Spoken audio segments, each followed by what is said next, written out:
वृंदावन बिहारी लाल की जय। सियावर रामचंद्र भगवान की जय। पवन सुत हनुमान जी महाराज की जय।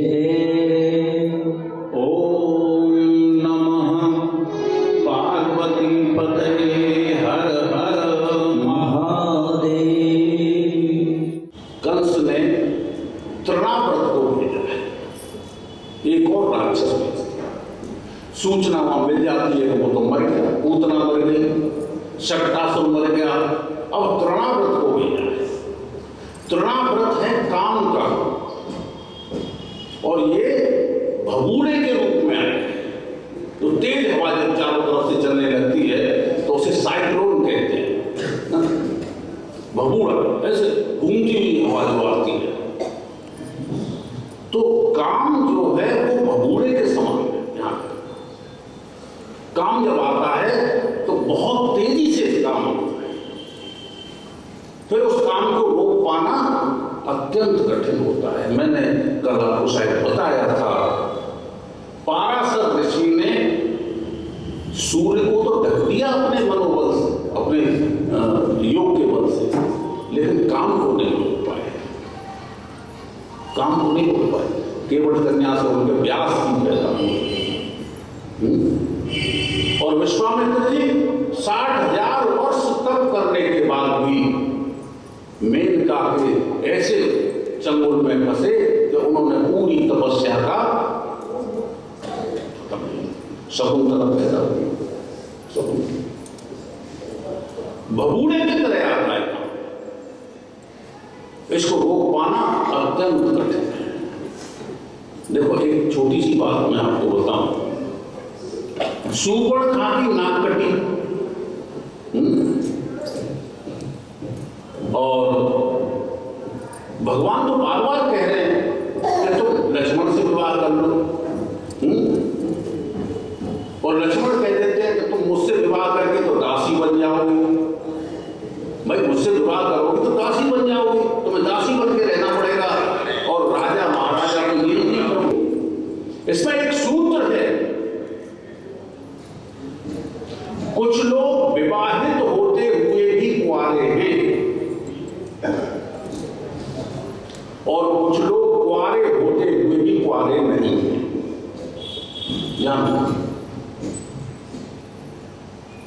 भगवान राम भी योगी हैं।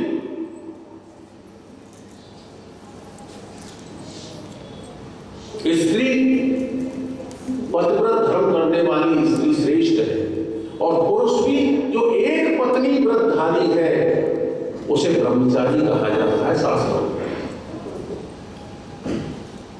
जो संयमी है, जो कुंवारे हैं फिर भी कुंवारे नहीं हैं, जो विवाहित हैं वो कुंवारे हैं, ऐसे। तो भगवान ने कहा झूठ बोला। और सूर्पणखा जब वहां से चली, खरदूषण भी मर गए, और रावण के पास पहुंची। रावण से जाकर रावण ने देखा कि नाक कटी हुई, खून बह रहा है। अरे बहन क्या हुआ? सकता कोई कुछ भी नहीं, काम में रस है, लेकिन काम रस से अगर कोई एक बड़ा रस है तो वो राम रस है। काम रस से बड़ा अगर कोई रस है तो वो एकमात्र राम रस है। और ये तृणाव्रत जो आया है, ये काम का रूप है, भगूड़े के रूप में पड़ा है। कन्हैया माता की गोद में बैठे, माता की गोद में बैठे। काम बहुत भारी होता है, काम बहुत भारी होता है।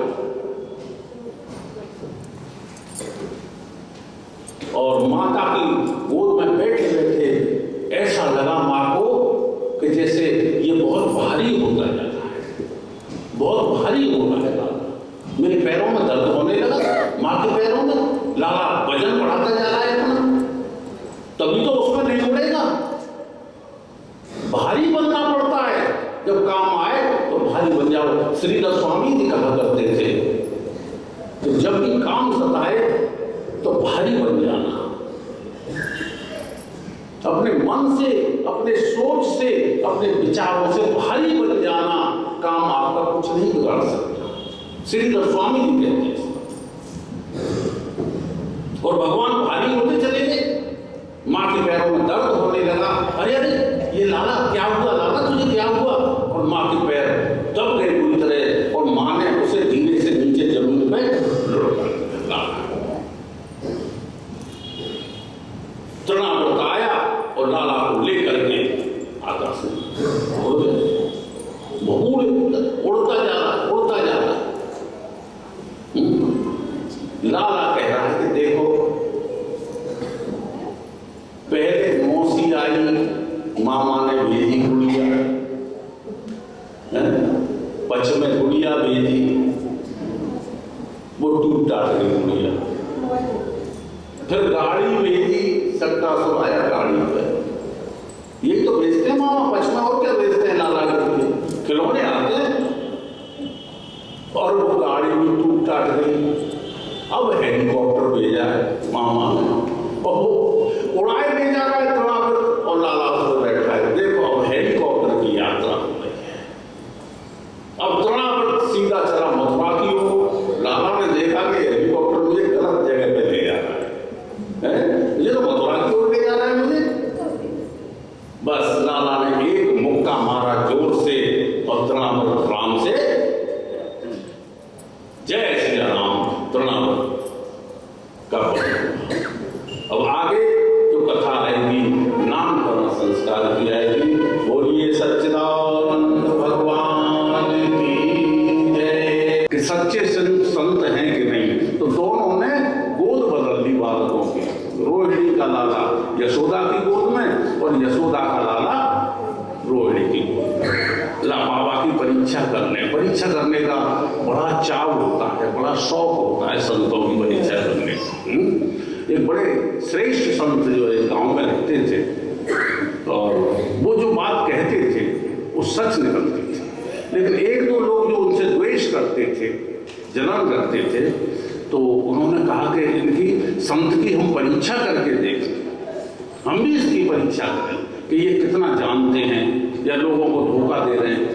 उन्हें हाँ, तो उन्होंने एक कबूतर लिया, जीवित कबूतर, और चद्दर ओढ़ के, एक ने उसमें चद्दर ओढ़ के और भीतर कबूतर चद्दर के नीचे दबा, और उसके गर्दन पर हाथ रख लिया, जीवित कबूतर। सोच रहे थे कि हम बाबा से पूछेंगे कि मेरे पास जो कबूतर है वो जिंदा है कि मरा है, चद्दर के भीतर है। और बाबा कहेगा कि जिंदा है तो गला घोंट के और दिखा देंगे कि मरा है, और बाबा कहेगा कि मरा है तो हम जिंदा दिखा देंगे। ये परीक्षा कर रहे हैं, उसे नीचा दिखाने के लिए महात्मा को, और ये परीक्षा हो गई है। तो जैसे ही वो बाबा के पास, बाबा हमारे पास कबूतर है, आप बताओ वो मरा है कि जिंदा है? और महात्मा को तो पता था कि कबूतर जिंदा है, और मैंने अगर ये कह दिया कि जिंदा है तो ये मार के मेरे साथ जीव हत्या करके और मेरे सामने डाल दे।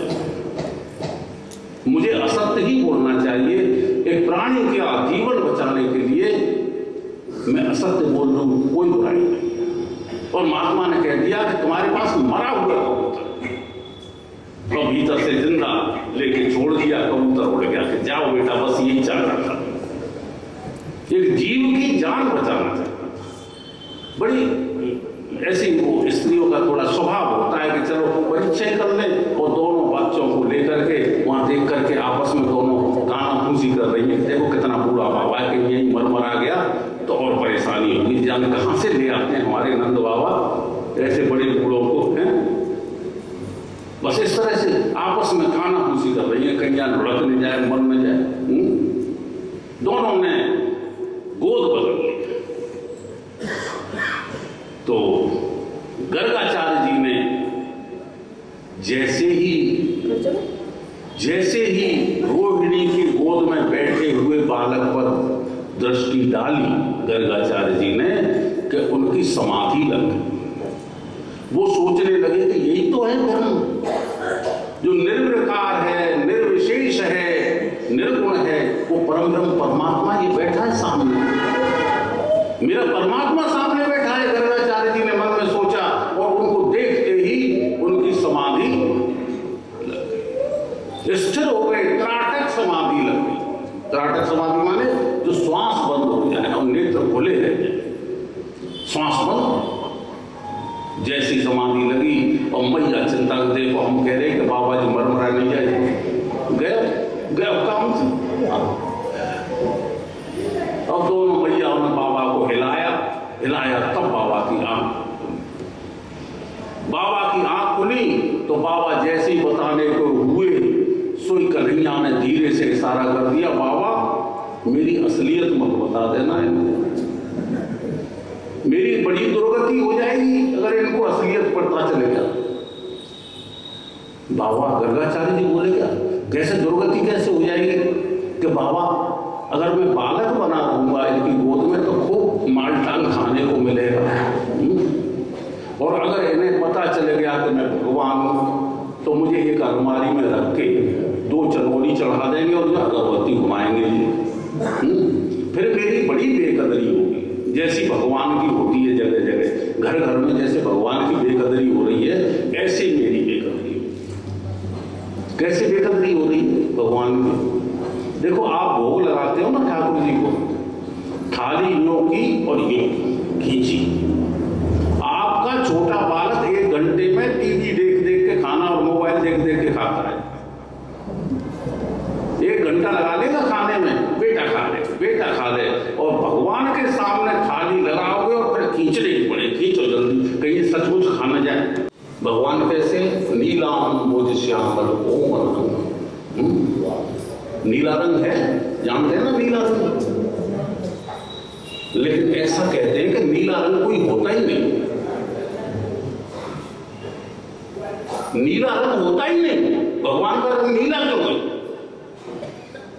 लाल हरा पीला और ये सब क्यों नहीं, नीला ही क्यों, श्याम वर्ण क्यों? नीलिमा और असीमता, नीलिमा जो होती है वो निर्मलता और असीमता से होती है, ध्यान रखना, वो नीलिमा है। जो अत्यंत निर्मल है और असीमित है वही नीला है।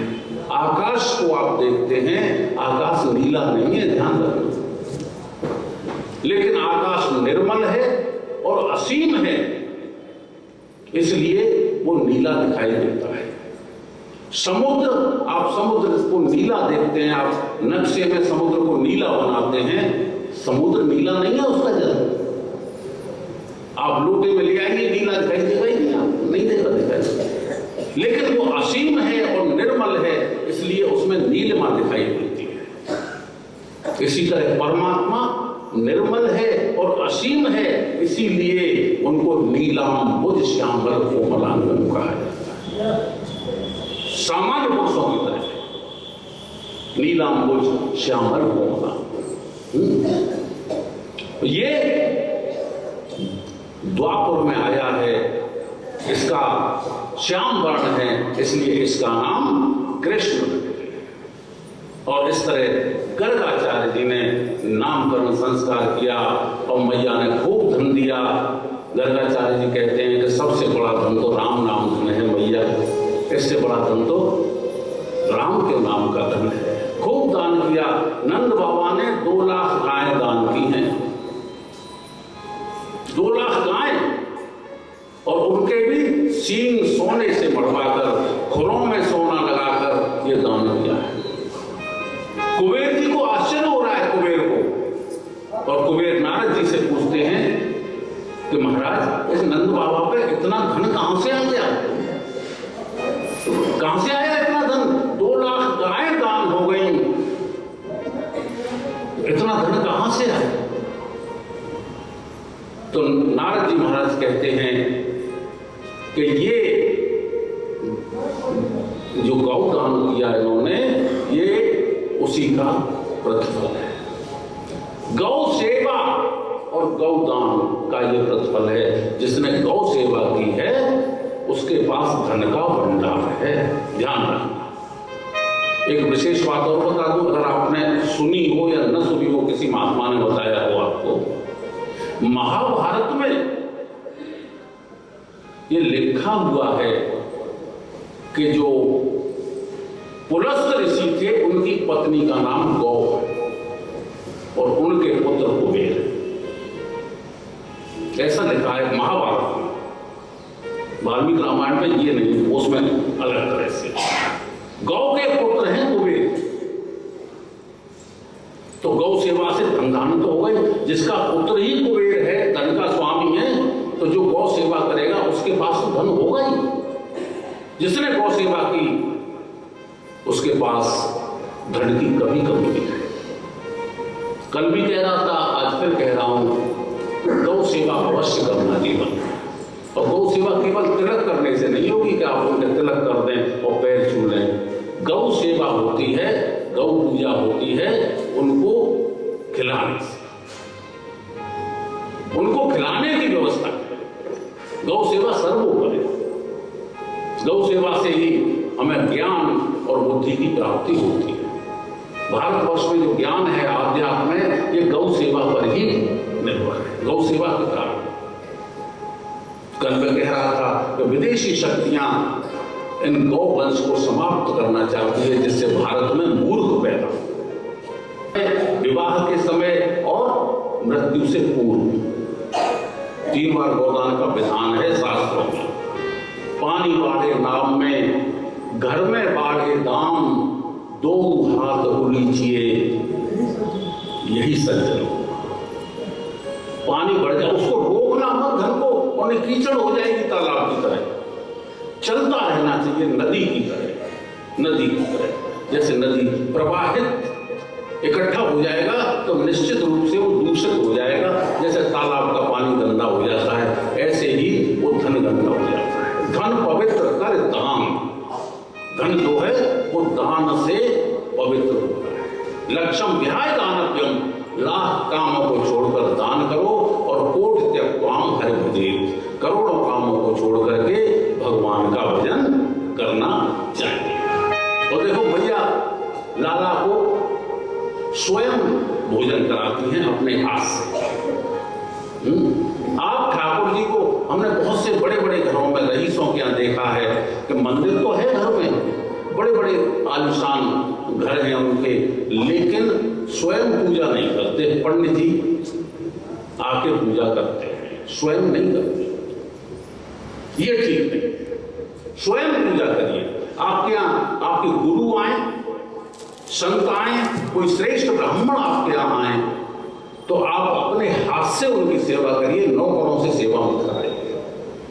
नौकर चाय देने जा रहा है, नौकर। मुझे याद है मैं यहीं पे था उस समय, यहाँ एक IAS डॉक्टर रूपेश कुमार, उसमें नए लड़के थे, CDO बनकर के आए थे IAS।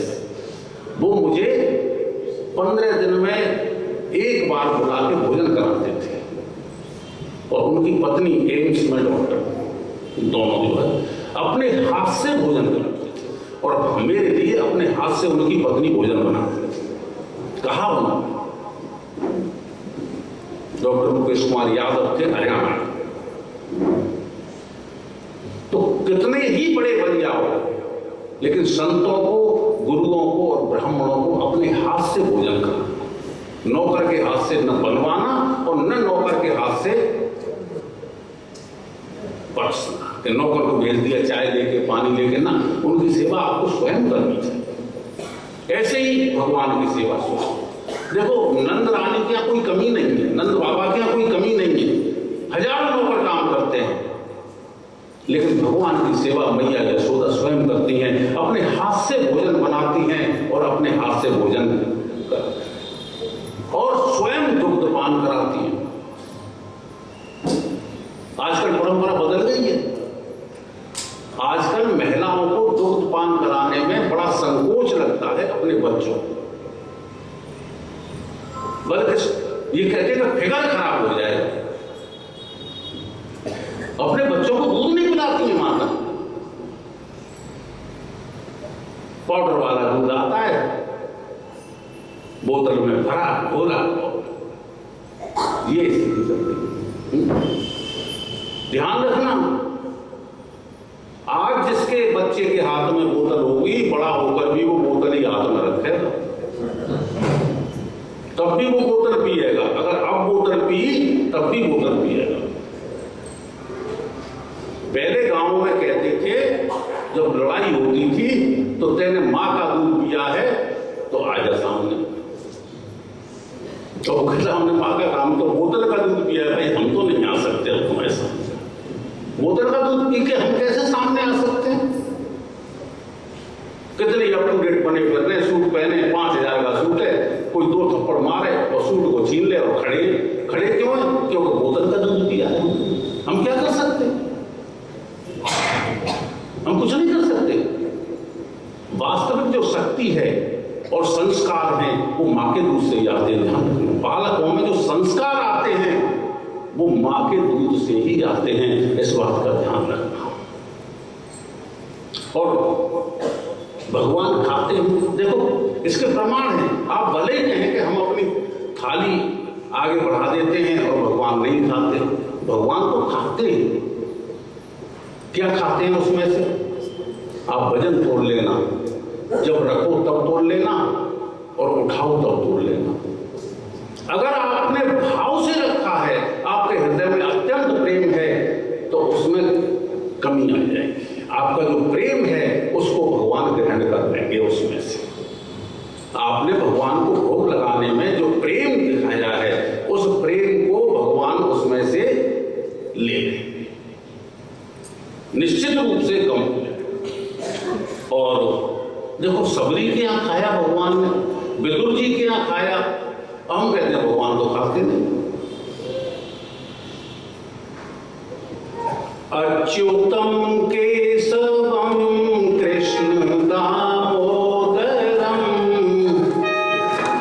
अच्युतम केशवम कृष्ण दामोदरम, अच्युतम केशवम कृष्ण दामोदरम, अच्युतम केशवम कृष्ण दामोदरम, राम नारायणं जानकी वल्लभं,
मैया ने बड़ा सुंदर श्रृंगार किया है लाला का।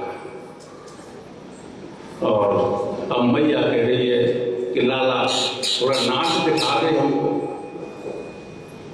और नंद बाबा के महल में वो परम ब्रह्म परमात्मा नृत्य कर रहा है। माँ कह रही है और वो लाला नृत्य कर रहा है, ठुमक ठुमक करके नृत्य कर रहा है। गोपियों ने सुना कि परमात्मा यशोदा मैया के घर में नृत्य कर रहा है। सब जितनी गोपियां थी दौड़ी दौड़ी चली आई लाला का नृत्य देखने के लिए। लाला नृत्य कर रहा है और मैया बहुत आनंद में। एक दिन सभी गोपियों की ये इच्छा हुई कि हम लाला का दर्शन करें।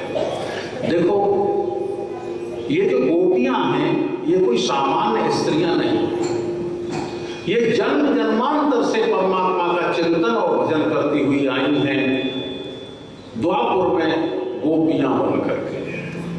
क्यों? देखो, मत्स्य कन्याएं जब भगवान ने वामन अवतार लिया और भगवान पाताल लोक में गए तो वहां मत्स्य कन्याओं ने भगवान के स्वरूप को देखा और भगवान के स्वरूप पर मोहित होकर के कहने लगी कि प्रभु आप हमें अपना लीजिए, आप हमें अपना बना लीजिए।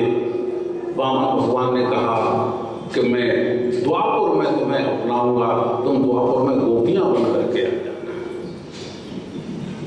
जनकपुर में भगवान राम भ्रमण कर रहे हैं और वहां की जो सुंदर नारियां हैं वो छत से भगवान को निहार रही हैं, पुष्प वर्षा कर रही हैं, भगवान पर मोहित हो रही हैं और मन ही मन में कह रही हैं कि प्रभु आप हमें अपना लीजिए, आप हमें अपना लीजिए। भगवान राम कहते हैं कि देखो, इस अवतार में तो मैं एक पत्नी व्रतधारी हूं, मैंने संकल्प लिया है, तुम द्वापुर में गोपी बन करके आ जाना, मैं तुम्हें अपनाऊंगा। और भगवान जब कालीनाग का हनन करने के लिए गए तो वहां पर जितनी नाग कन्याएं थी उन्होंने भगवान से कहा, प्रभु आप बहुत सुंदर हैं, आप हमें अपना लीजिए। उन्होंने कहा कि मैं अपनाऊंगा, लेकिन द्वापुर में जब मैं आऊंगा तो तुम आ जाना गोपी बन करके। सबसे कह दिया, सबसे जो मिल रहा है, प्रभु आप बहुत सुंदर हैं, आप हमें अपना लीजिए।